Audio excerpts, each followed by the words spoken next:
આજને દિવસ આજે રવિવારના રોજ અહીંયા અમારા ભૂદેવો દ્વારા જ્યારે રુદ્રાભિષેકના આયોજન હોય અને રુદ્રાભિષેકને આયોજનમાં ઓછામાં ઓછા 500 વ્યક્તિઓ જેટલા અહીંયા ઉપસ્થિતિ હોય અને એ વ્યક્તિઓ કોઈ જેવા તેવા નહીં, વ્યક્તિ વિશેષ હોય, ધારાસભ્યથી લઈને મામલતદાર સુધી તક અહીંયા આવતા હોય અને પછી એક એવા ધર્મગુરુ હોવાને લીધે અમને પણ અમારું કામ પડતું મૂકીને અહીંયા આવવું પડતું હોય તો નક્કી કંઈક ના કંઈક શક્તિ તો અમારા ગૌરંગ દાદાને પાસે છે.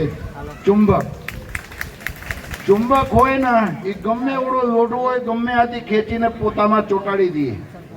તો એક એવા ભૂદેવો, ધરતીની અંદરના દેવો હોય એ કોણ છે? ભૂદેવો. એક એવા ધરતીની અંદરના જે દેવતાઓ હોય અને એ પછી દેવતા પોતે મહાદેવને પસંદ કરવા માટે જ્યારે રુદ્રાભિષેક કરતા હોય અને રુદ્રાભિષેક જેવું તેવું નહીં, એક અહીંયા કૈલાસગીરી બાપુજી અહીંયા ધૂની દખાવ્યા છે અને એક એવા અહીંયા મહાદેવની સ્થાપના કર્યા છે. એ મહાદેવમાં દર વર્ષે રુદ્રાભિષેક થાય છે. મિત્રો, કોઈ પણ જીવનની અંદરના સંકટ હોય, એ સંકટમાંથી યદિ તમારે બહાર નીકળવું હોય તો શિવ અભિષેક કરવું બહુ જરૂરી છે. અત્યારે શ્રાવણ માસ ચાલે છે, શ્રાવણ મહિના ચાલે છે અને શ્રાવણ મહિનામાં જ્યારે જે પણ કોઈ શિવ અભિષેક કરે ને તો શિવ અભિષેક કરવાથી દરેક પ્રકારના કષ્ટ કપાય છે અને જ્યારે શિવ અભિષેક થઈ જાય ત્યારે તમારા જીવનની અંદરની આધિ ને વ્યાધિ ને ઉપાધિ બધી દૂર થાય. પણ તકલીફ ક્યાં આવીને ઊભી રહીએ છે? અત્યારે આપણે જલ પછી ચડાવીએ છીએ અને સેલ્ફી પહેલે પાડીએ છીએ મહાદેવ દાદાને સાથે. એક એવા મોબાઈલ આપણા જીવનમાં આવી ગયા કે આપણું જીવન ધનોત્પનોત કરી નાખ્યા છે. મંદિરે જઈએ તો પહેલે રીલ આપણે પહેલે બનાવીએ, ફોટા પહેલે પાડીએ, પછી મહાદેવ ને દાદાને પાસે પછી જઈએ છીએ. યદિ એક ફોટા અને એક વિડીયો આપણે સારી રીતે તૈયાર થઈને કરીએ અને ફોટા અને વિડીયો સારું બને તો તમે ભગવાનને પાસે જાઓ અને મસ્તક નમાવો તો તમારું જીવન કેટલું બધું દિવ્ય ને ભવ્ય બને. મને ખુશી છે આજે કે અમારા જ્યારે ગૌરંગભાઈ અહીંયા વ્યાસ સપરિવાર સાથે અને અહીંયા આવીને જ્યારે રુદ્રાભિષેક કરે છે પછી એમના દીકરા અને દીકરી બંને અહીંયા આવીને અહીંયા આ શિવ અભિષેકમાં સામેલ થયા છે. મિત્રો, જીવન બહુ અનમોલ છે, જીવન બહુ કિંમતી છે. આ જીવન વારંવાર મળતું નથી, એક જ વખત મળે છે અને જ્યારે આ જીવન એક વખત મળ્યું હોય ને ત્યારે ધર્મ અને કર્મ બંને સાથે કરી લેવું જોઈએ. અહીંયા આજે જ્યારે રાધે ધૂન મંડળને માધ્યમથી અહીંયા તમને તાલ અને સૂરને સાથે ભગવાનના નામ શ્રવણ કરાવવાનું મોકા મળ્યું ત્યારે તમારા બધાને મનમાં એમ જ થાય કે મારે પણ આવી જ રીતે આમ છે ને ધૂન બોલાવવું છે. પણ કોઈની ઊભું થવાની હિંમત ન પડે. અહીંયા આવીને આવી રીતે કડતાલ વગાડવાની કોઈની હિંમત ન પડે. શું કામે ન પડે? કારણ કે એમને ઉપર હજી પરમાત્માની કૃપા ન થઈ હોય. જેને ઉપર પરમાત્માની કૃપા થઈ જાય એ પછી રહી ન શકે, અહીંયા આવીને નહીતા વિનાને રહીએ જ નહીં. અમારી મીરાબાઈ હતી, ભગવાનના ગિરધર ગોપાલના નામ લેતા લેતા અહીંયા સુધી તક પહોંચી ગયા કે ગિરધર ગોપાલને ધક્કો ખવડાવ્યો મીરાબાઈએ. અને એક એની અંદર ગીત છે, મીરા મહેલ સે ઉતરીએ રાણાએ ઝાલ્યો હાથ. રાણાની તો શું તેવડ છે કે મીરાના હાથ પકડી શકે. આ ગીત તો આવી રીતે છે કે મીરા મહેલ સે ઉતરી અને રાણાએ જોડ્યો હાથ. ત્યારે મીરાબાઈ ગિરધર ગોપાલના ધૂનમાં અને એકદમ એમને મગ્ન થઈ જાય ત્યારે મીરા છે ને એને તમે જોઈ ન શકો, એને સામે તમે જુઓ તો તમારી આંખો મીચાઈ જાય. તો એવા મીરાબાઈ યદિ ગિરધર ગોપાલને ધક્કો ખવડાવી શકતી હોય તો અમારા રાધે ધૂન મંડળ પણ અહીંયા ભગવાનને બોલાવે કે ન બોલાવે? જ્યારે અહીંયા એ લોકોને એને એકદમ મસ્તીમાં મસ્ત થઈ જાય અને કોણ આવ્યા અને કોણ ગયા અને જ્યારે ધૂન બોલાવતા હોય ને ત્યારે ભગવાન અહીંયા આજુબાજુમાં ગમે આ આટા ગીટા મારતા હોય અહીંયા પાસે નજદીક આવવા માટે. મિત્રો, ભગવાનને પ્રાપ્ત કરવું હોય તો બહુ ઈજી છે. તમે ગમે આ ફલોઠી વાળીને બેસી જાઓ, 5 જ મિનિટમાં ચાલ પૂરું કરું. ગમે આ પલોઠી વાળીને બેસી જાઓ અને પરમાત્મા તમારા પાસે ન આવે ત્યારે મારે પાસે તમે આવજો. પણ પરમાત્માને ગોતવા તમે ક્યાંય જશો તો પરમાત્મા ક્યાંય નહીં ભેગા થાય, ક્યાંય નહીં મળે. પણ તમારા ધૂનમાં, તમારા ભક્તિમાં શક્તિ હશે તો પરમાત્મા ત્યાં આવીને વહી જશે. એક નાનીકડી વાર્તાને સાથે મારું વક્તવ્ય પૂર્ણ કરવાની કોશિશ કરીશ. એક પોપટ હતા અને એ પોપટ એક ભાઈને શેઠિયા હતા મોટા બધા. એને ઘેરે 7 વર્ષથી પાંજડે પુરાયેલા હતા અને એ પોપટને કોઈ પણ મહેમાન જાય ને તો કે મીઠું બોલ રામ, તો એ કે રામ રામ રામ, આવું પોપટ બોલતા હતા. એમાં કોક મારે જેવા કોક સાધુ એને પાસે ગયા, મારા જેવા કોક એવા વ્યક્તિ ગયા. એ કે પોપટ તું તો કેવા ભાગ્યશાળી છો. એ કે શેના ભાગ્યશાળી ભાઈ? એ કે આખો દી કે તું રામ રામ રામ બોલતો. એ કે તમારી વાત બધી સાચી છે. હું ક્યાંય કોઈ સાધુને પાસે સાંભળ્યો હતો કે રામ રામ બોલવાથી બંધનમાંથી ગમે એવા વ્યક્તિ હોય મુક્ત થઈ જાય. રામ રામ બોલવાથી એને આત્માના કલ્યાણ થઈ જાય. રામ રામ બોલવાથી એના તાળું તૂટી જાય ને એ આઝાદ થઈ જાય.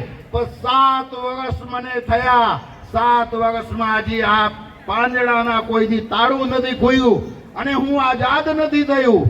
એ કે ના, મારા ગુરુજીએ કીધું રામ રામ બોલે બહુ ભાગ્યશાળી હોય. એ કે તો ભાઈ તમે તમારા ગુરુજીને પાસેથી મારો પ્રશ્ન એક મૂકજો ના. એ કે શેનું? એ કે હું 7 વર્ષથી પાંજડે પુરાયેલા છું અને રામ રામ બોલું છું તો મારું કેમ હજી કલ્યાણ નથી થયા? ગુરુજીને પાસે તમે જાઓ ત્યારે પૂછી આવજો. અને એ ભાઈ પછી ત્યાંથી નિરાશ થઈને એને ગુરુજીને પાસે 1 દિવસ 2 દિવસ પછી ગયા અને ગુરુજીને પાસે જઈને કીધું, ગુરુજી મારી પાસે આજે મારે એક પ્રશ્ન છે તમને કહેવા માટે. એ કે પ્રશ્ન પછી આપજે બેટા, પછી અહીંયા કચડા પોતા કરીને આગા કામ પતાવી નાખ, ફૂલ તોડી આવ, ભગવાનને એમ તું જળ ચડાવી દે. અને એ કર્યા પછી જ્યારે નવરા થયા ત્યારે જવા ટાઈમે કીધું કે બોલ બેટા શું પ્રશ્ન હતું? એ કે મારા એક શેઠ છે, એ શેઠને ઘેરે 7 વર્ષથી એક પોપટ છે ને પાંજડામાં પુરાયેલા છે અને જે આવે એને સાથે રામ રામ બોલે છે, પણ હજી સુધી તક બંધનમાંથી મુક્ત કેમ ન થયું? તો ગુરુજી એને કીધું એ પોપટ છે ને મનમુખી છે. કેવા છે? મનમુખી છે. એના કોઈ ગુરુ છે નહીં. એને મનથી રામ રામ બોલે છે એટલે એમાં કઈ મેળ આવે નહીં. એ પોપટને પાસે કોઈ ગુરુ નથી. એ કે તો એને મુક્ત થવું હોય તો એને કહેજે કે મારા ગુરુએ કીધું છે કે રામ રામ બોલવાથી કઈ મેળ ન આવે, પણ ગુરુ જે મંત્ર આપે એ બોલવાથી મેળ આવે. એટલે કે હું એક મંત્ર તને બતાડું, એ તું એને બતાડજે. એ કે બોલો શું? તો જ્યારે આપણે પૂજા અને પાઠ કરવા માટે બેસીએ ને ત્યારે ગોળદાદા ચમચીથી આચમની કરાવે, શુદ્ધિ કરાવે, પછી શું કહે કે પ્રાણાયામ કરો, પછી પ્રાણાયામ પણ ગોળદાદા કરાવે. તો આવી જ રીતે પ્રાણાયામ કરશો તો કઈ મેળ આવશે, બાકી આમ કઈ મેળ આવે નહીં. તો એને કહેજો કે જ્યારે પણ એ રામ રામ બોલે એને તૈયાર 15 થી 20 મિનિટ પ્રાણાયામ કરે.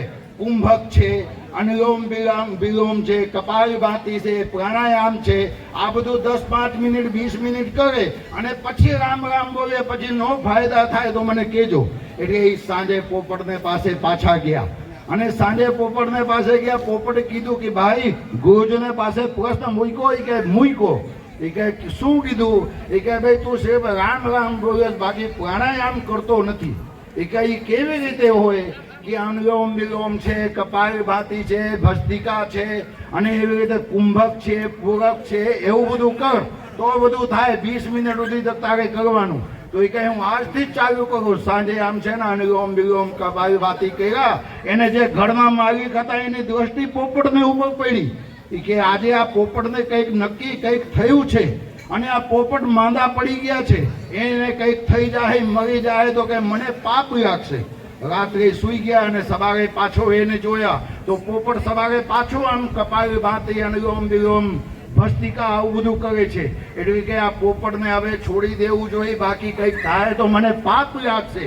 તાળું લઈને ચાવી લઈને તાળું ખોલ્યો અને પોપટને છોડી દીધું. એટલે પોપટ આઝાદ થઈ ગયા. એટલે પોપટને નક્કી કે કંઈક ના કંઈક ગુરુની કૃપા હોય તો આ બધું છૂટી શકાય, બાકી મેળે મેળ કોઈ બંધનથી છૂટતા નથી. તો એવી જ રીતે તમારા બધાને જીવનની અંદર કોઈ સારા સદગુરુ હોય અને એ ગુરુની આજ્ઞાના તમે પાલન કરો ને તો તમે આ ભવસાગરથી તરી જવાના છો. અગર તમારા જીવનમાં ગુરુ નથી તો તમારું જીવન શરૂ નથી. जिसका गुरु बलवान है उसका चेला पहलवान है.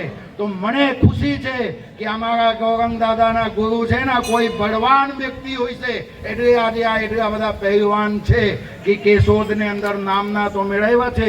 વિચાર કરો, અહીંયા 3 ધારાસભ્યને બોલાવ્યા, આપણે એક ધારાસભ્ય કોઈ ફોન નથી ઉપાડતા. અહીંયા આવવાની તો વાત જવા દો, કીને આવ્યા હોય તો કંઈક ને કંઈક શક્તિ એની અંદર હશે તો અહીંયા સુધી તક બધા આવ્યા છે. બાકી અત્યારે શ્રાવણ મહિના ચાલે છે, કોઈને પાસે ટાઈમ જ નથી. કોઈને પાસે હોય ન હોય, મારા પોતાને પાસે ટાઈમ નથી. પણ અમે સામેથી 3 ફોન કર્યા કે ભાઈ અમે કેટલા વાગે આવી. શું કામે? એને પ્રેમને લીધે. પ્રેમ પ્રેમ સબ કોઈ કહે પણ પ્રેમ ન જાણે કોઈ. પ્રેમની પરિભાષા જ કોઈને ખબર નથી. જે પતિ પત્ની પ્રેમ કરે એને પ્રેમ નો કહેવાય. પ્રેમ તો પરમાત્માને સાથે હોવું જોઈએ. અને તમને સરળ ભાષામાં યદી કહેવા જાઉં ને, પ્રેમ કેને કહેવાય તો નાનો બાળક હોય, માને ખોળામાં રમતા હોય, માં બાળકને સાથે પ્રેમ કરતી હોય એવી રીતે તમારે પરમાત્મા સાથે પ્રેમ જે દિવસ થઈ જશે ને તે દિવસ તમારા જીવન દિવ્ય ને ભવ્ય બની જશે. વધારે વિશેષ નહીં કહેતા. આજનો જે અહીંયા કાર્યક્રમ થયા છે કઈ જેવી તેવી નહીં. અયોધ્યા જેવી નગરી ને કાશી જેવા ધામ હોય એવી જ પવિત્ર ભૂમિની અંદર આજે રુદ્રાભિષેક થયું છે. અને ગૌરંગ દાદા એને પિતાશ્રી ને સાથે એની ધર્મપત્નીને સાથે અને પછી એક એવા બાળકો જે આમ સરળ સ્વભાવના બાળકો છે, દીકરા અને દીકરીને સાથે અહીંયા 5 વ્યક્તિઓ જયારે રુદ્રાભિષેક કર્યા હોય ને ત્યારે નક્કી પરમાત્મા તો અહીંયા ને અહીંયા એમના મનોકામના બધા પૂર્ણ કરશે. મિત્રો, જીવન બહુ અનમોલ છે. તમે જીવજો, સારી રીતના તમે જીવો, એમાં કઈ કચાશ ના રાખતા. પરમાત્માના ભજન, પરમાત્માના નામ તમે નહીં લેશો તો હરિ ભજન કિએ બી નહીં છુટકારા. ભગવાનના ભજન કર્યા વિના કોઈના છુટકારા નથી. આજે અમે અમારા રાધે મંડળને જોરદાર તાળીઓને સાથે તમે બિરદાવો કે આવું સરસ મજાના અહીંયા ધૂન વગાડ્યા. અને પછી એટલા બધાને વચ્ચે બેઠા એક દીકરી, બેનના નામ શું આપણી? મિષ્ટીબેન માટે જોરદાર તાળીઓ વગાડો. જેવું બીજા કરતા થાય એવું એ પણ કરતી. કહેવાનો મતલબ એ થાય છે કે અહીંયા 100 જેટલી માતાઓ બહેનો બેઠા છે પણ કોઈની હિંમત ન પડી અહીંયા આવવાની. પણ એક દીકરીની હિંમત પડી કે અહીંયા આવીને કહેવા છે. એટલે ભગવાનના ભજન કરવું જેવું તેવું વાત નથી. ઓડાના ચણા ચાપવા જેવું છે. જે કોઈ કરશે ને એને જ ભગવાન પ્રાપ્ત થશે. વધારે વિશેષ નહીં કહેતા.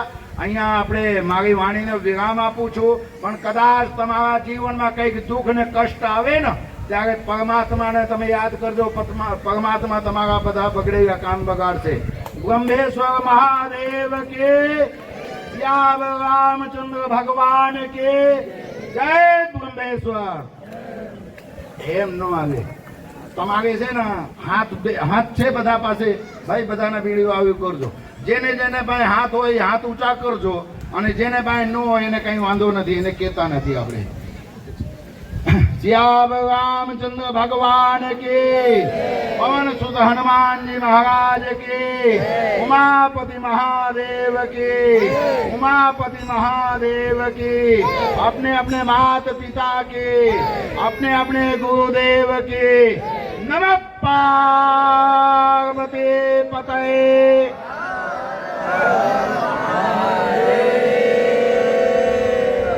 धन्यवाद।